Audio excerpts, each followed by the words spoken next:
In today's episode, we'll break down two important stories. First, we'll talk about the point of a Whoop, and then we'll talk about the unglamorous reforms that actually work. Welcome back to the Daily Brief by Zerodha, where we cut through the noise to help you understand what's actually happening in the most important stories from business and markets. I'm your host Akshara, and today is Wednesday, 8th April.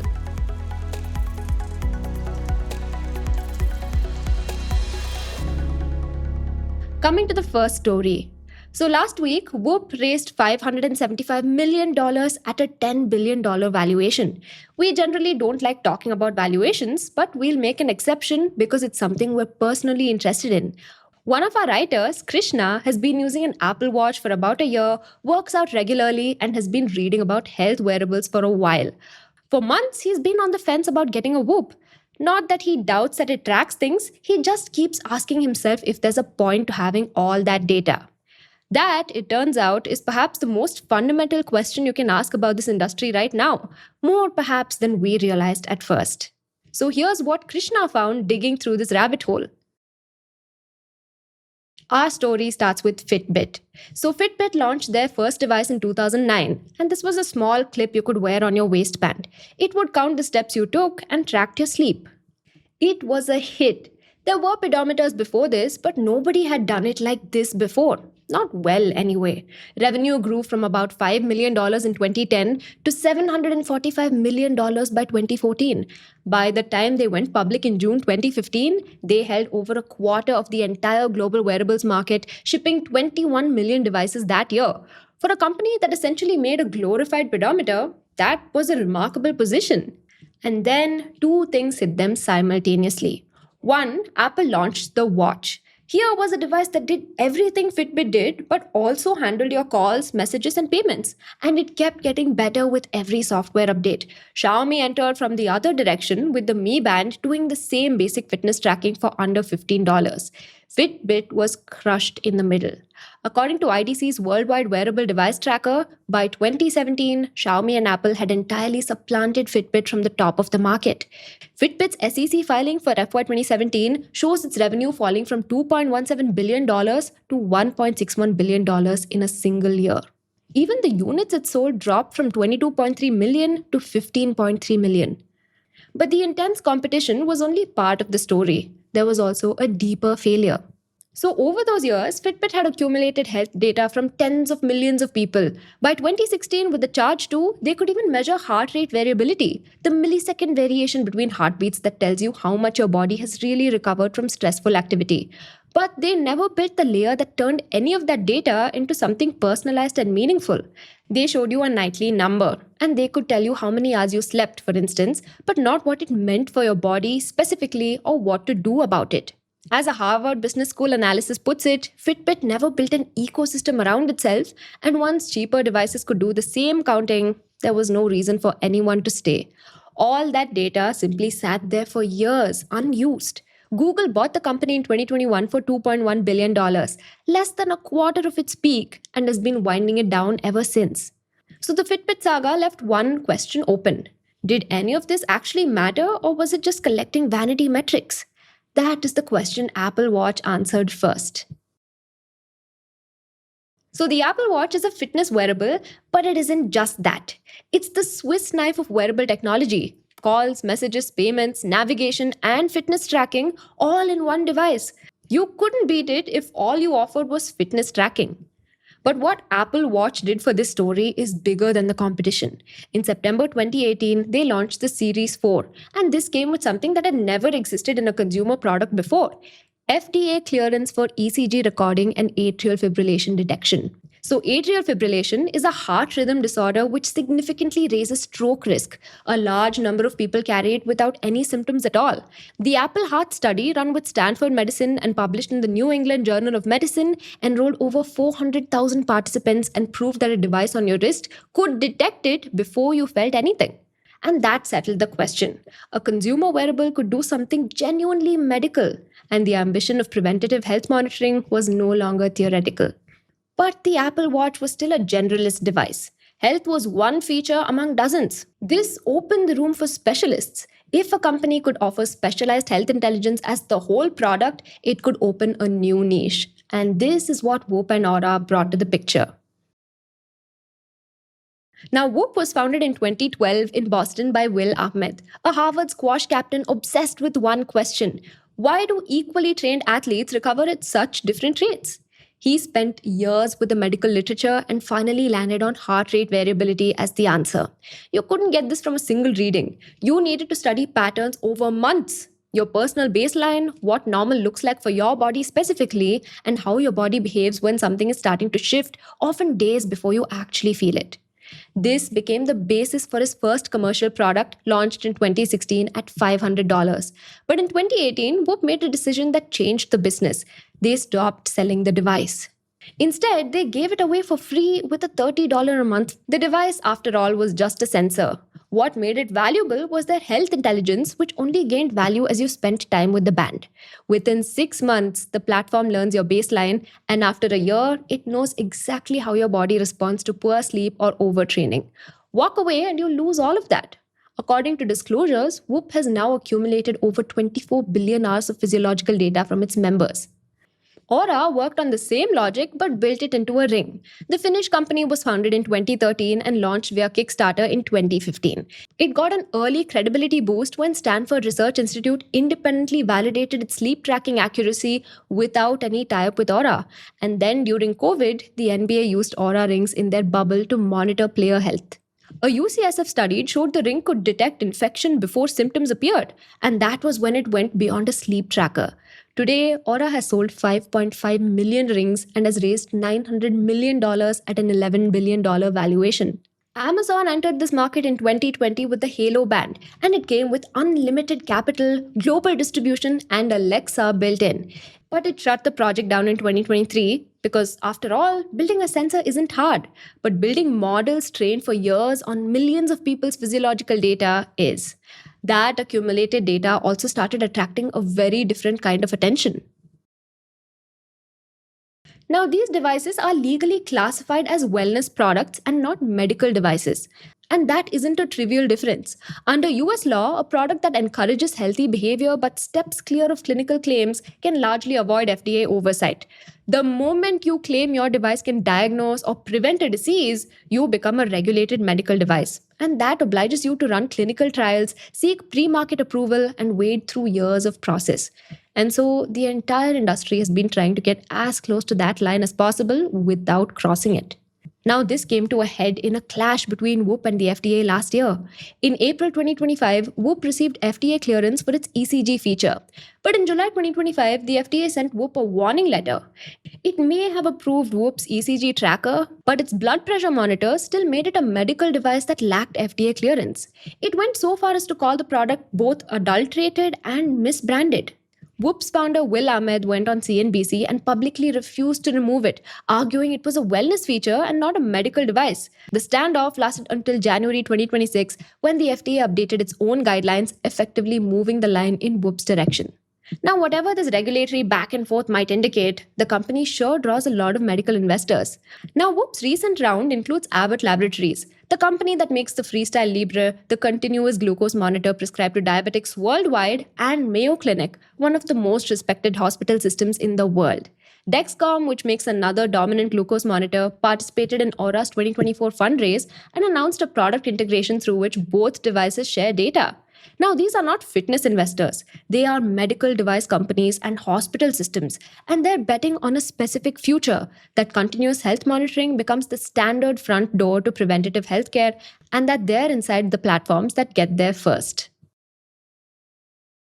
Which brings us back to where we started. Is there a point to this?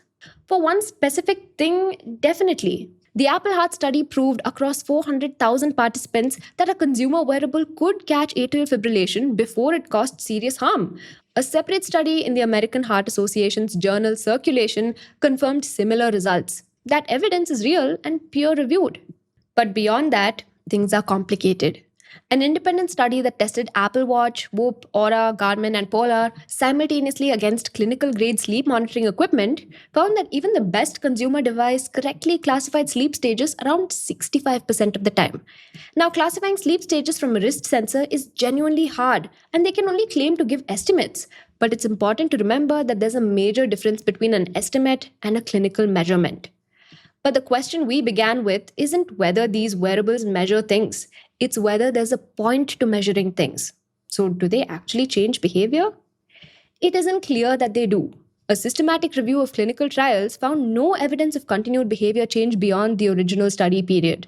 Research by Endeavor partners found that more than half of the people who bought a modern activity tracker eventually stopped using it.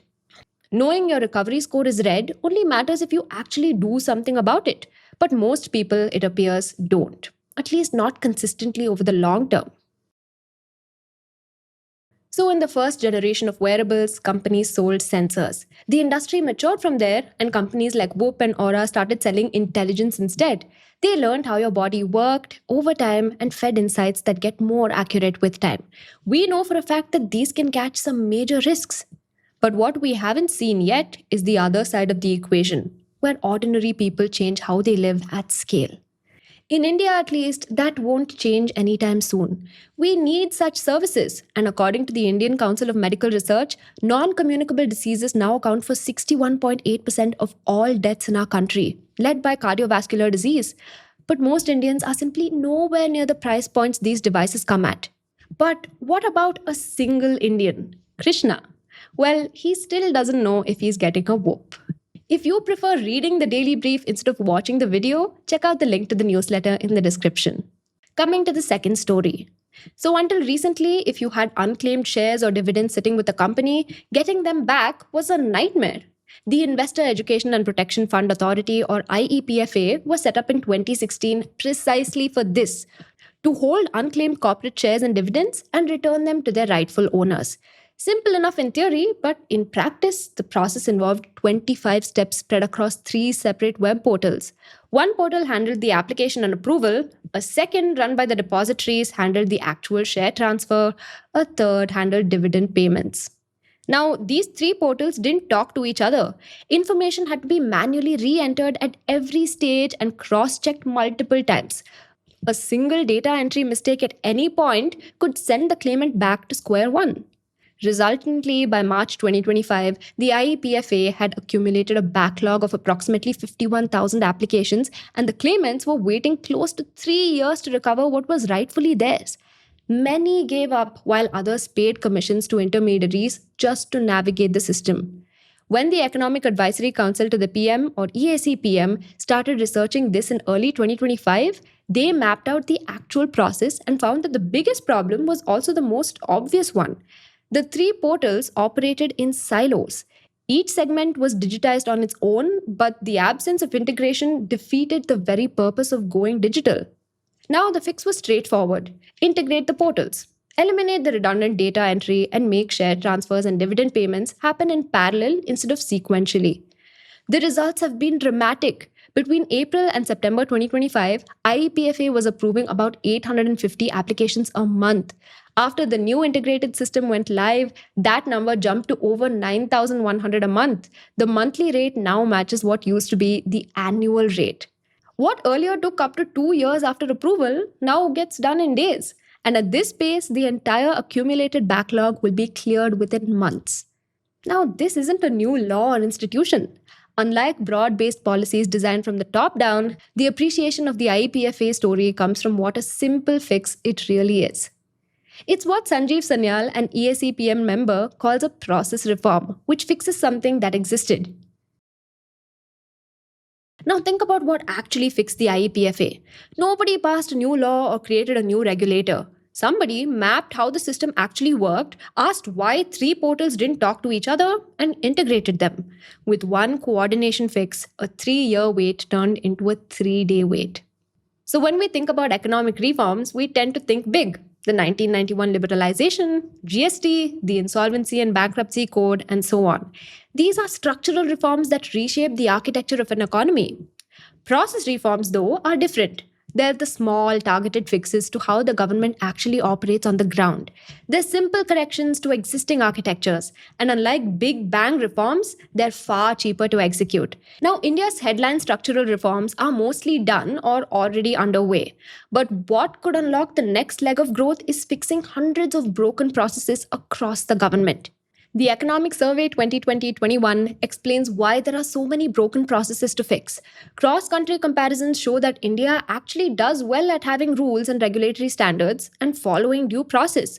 Where India falls behind dramatically is in whether those regulations actually produce results.